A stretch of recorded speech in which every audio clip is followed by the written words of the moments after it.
So, since the US release of Uprising has been delayed due to port congestion, let's talk about Uprising's sealed format.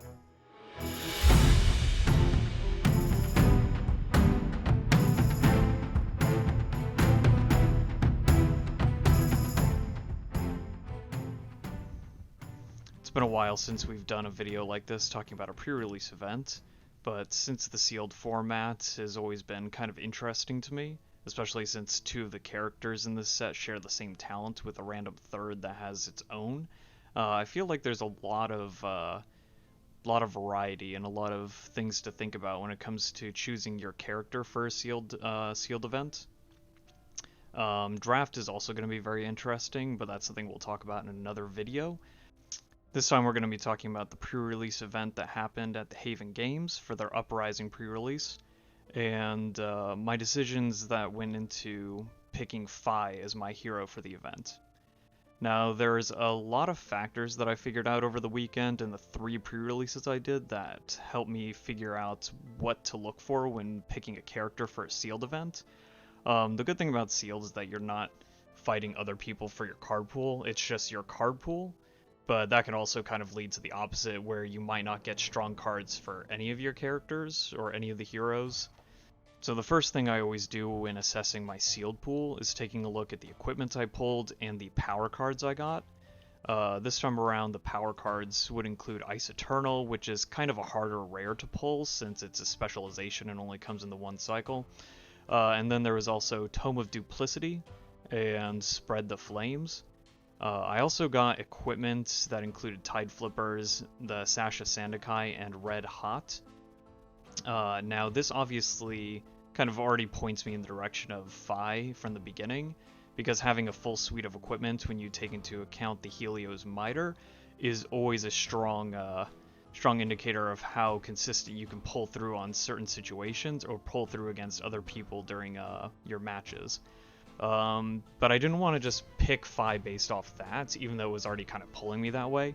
After sorting through my cards, I had to assess kind of what the overall strength of my pool was for each character, and I could say from the start that my weakest pool was Dromai. I didn't pull a single dragon, and all the cards that I had were... I don't think I had a lot of reds was mainly the problem. With Dromai you need a lot of reds and some one-pitch cards that force you to pitch reds in order to generate Ash to do most of your attacks with the dragons and or Aether Ashwings. Without this, you're kind of sitting at like a weaker version of Illusionist. Unless you were to pull like a lot of Phantasm cards, like the strong ones that put your opponent in a tight situation for not blocking, there's just no getting through with Dromai without enough reds, so she was out. Next I looked at my pool for Iyslander.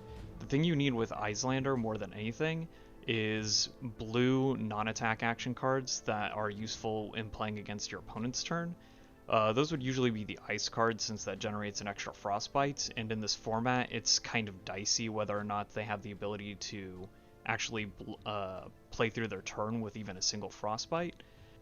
The other thing Iyslander has going for her is that she has the staff that you can use to deal arcane damage on yours or your opponent's turn, the only restriction being that you need to play a non-attack action first, which is why I mentioned that you need a lot of blue non-attacks.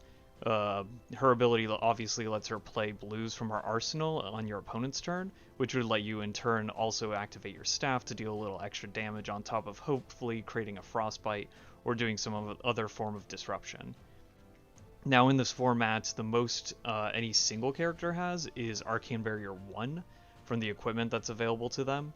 But there's also Quell, so they're not completely blown out by like a single turn with multiple attacks from magic damage. But that's still not enough to like make the game last or stall out the wizard. But at the same time with the wizard, you still need to have actual like useful non-attack actions to play to kind of like set your opponent back enough to where the arcane damage you're gradually doing overpowers them before they can overpower you. And from my pool, I just had too many blue, or I had 14 blues I remember counting in terms of blue non-attacks, including the two, the Tome of Duplicity and the Ice Eternal, but the problem I had is that most of the rest of them were either like blue healing bomb, which is just heal 1 to just activate my staff for the turn, or other weak cards like strategic planning, which I mean is a great card, but not when you're trying to assess how well you can use it as a Icelander during a sealed format. It's just not enough power cards to really make me a threat long enough to kind of like beat my opponents out before they wear me down. So looking at my ninja pool next, I noticed that I had some pretty good cards, some reds, and plenty of go again cards. I still didn't feel my pool was that strong, so I actually did teeter back and forth between picking him and Icelander. But in the end, like looking at the fact that I did have the equipment to help pull up some of my weaker points, and enough go again attacks on their own, even if they weren't all in red, I just knew that I had enough to get me by. And at the very worst, or in the worst case scenario, I guess you could say, I still had like the sword I could use to swing just by pitching resources. Fi is always going to have that advantage in the sealed and draft formats, in that in case it gets down to like the wire, Dromai and Icelander both requiring some sort of extra condition before they can even make use of their weapon for damage actually puts Fi at a bit of an advantage card-wise in their deck overall. Now, when it comes to the other cards that I had to use with Fi, one thing that does help, and one thing you should always side into your deck, at least against the Icelander matchup, is Oasis Respite. The ability to block chunks of arcane damage when most characters only have Arcane Barrier 1, or Arcane Barrier 1 and Quell, like I mentioned before, is so disruptive to Icelander's ability to try and blow you out. And not just against Icelander, but having reaction speed type of defenses in general is always strong in the sealed and draft formats, because they're so rare compared to just regular damage cards that if your opponent tries to surprise you with like a reaction or some extra damage that you wouldn't be able to block otherwise, having something like Oasis Respite or some of the other defense reactions that are in this set is always gives you an advantage in the long game against your opponent. Now again, specifically against Icelander, being able to block chunks of arcane damage that you normally can't helps you survive long enough to take them down.